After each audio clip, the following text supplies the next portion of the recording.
It'll go to some free flow cats that have the post-oxygen sensor bungs that'll be welded right to it. And I'm going to be positioning them exactly where I need to position those so that there's no interference. But these are Flowmaster cats, free flow, high flow cats, very important. So I've decided to revamp the exhaust setup here, and I want to go through that with you right now. The plan here now is to go to individual cats, which are going to have its post-cat O2 sensor welded in, probably right around there. Then the resonators. Then we're going to go to a Magnaflow dual in, dual out with an X pipe already integrated. I don't know if you can see this. There, probably can't see it too well.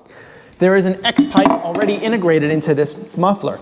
So that'll quiet it down quite a bit. Then we're going to go to dual resonators, and then we're going to end up going to the rest of the exhaust here. So we're going to end up taking this exhaust and making it really, really quiet, because my customer wants this L21 to be relatively quiet and comfortable while driving around.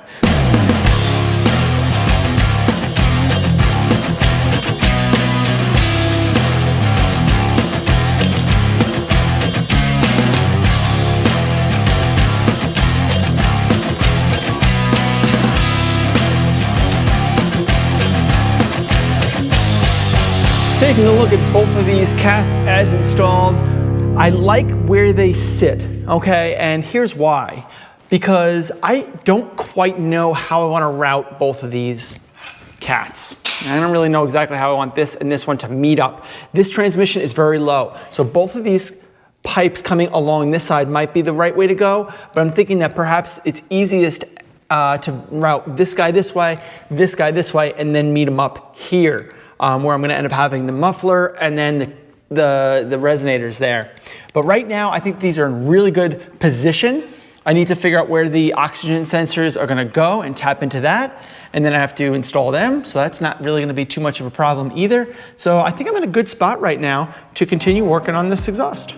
All right, lots of activity in a very short time. Here's where we're at. We have our resonators, our cats. These are high flow cats. They are installed from the downpipes down to the cats. They each go to its individual flex tube, which allows for a much easier mounting of the entire subassembly here.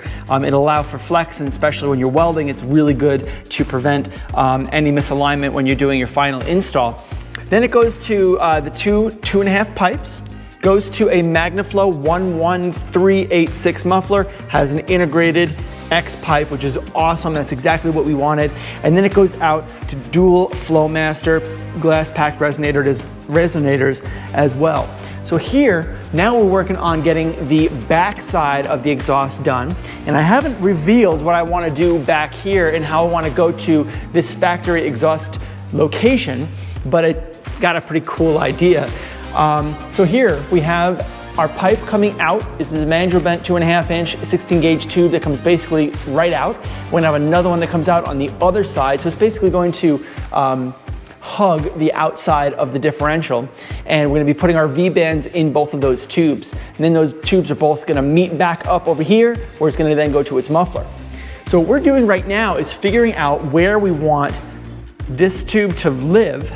It needs to be pushed up high enough, right up against the subframe. As high as possible, guys. That's how you want to do this, because when you install your hangers, everything's going to droop down just a tiny bit. So you need to make sure that you account for that. So I basically have everything pushed up right up against the metal, the underside of the car, because when I let everything go, it's going to droop down just about, a quarter inch or whatever, but that's exactly what you want. You're kind of expecting that to happen.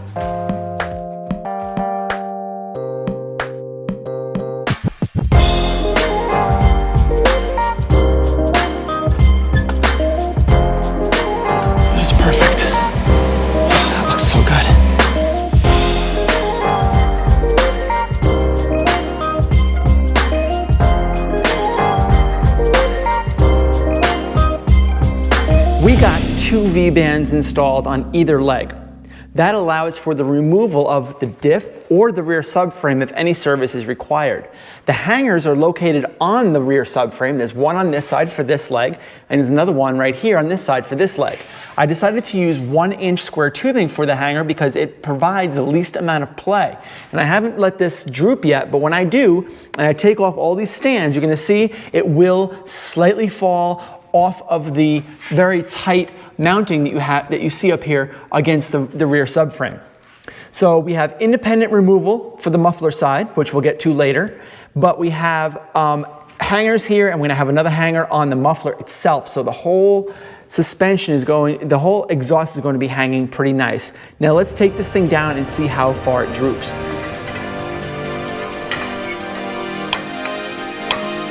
Here we go.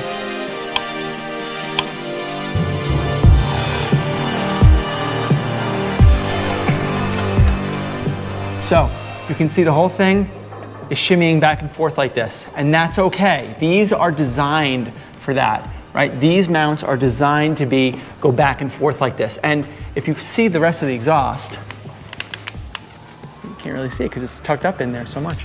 When we move the whole thing, there is no opportunity for hit to hit any. That's just the lift that you're hearing. That's not the metal of the exhaust. So this exhaust is really, really close to the subframe, but it's not touching. So this is actually perfect, exactly where I want it to sit. So now it's a matter of taking those two pipes and bringing them out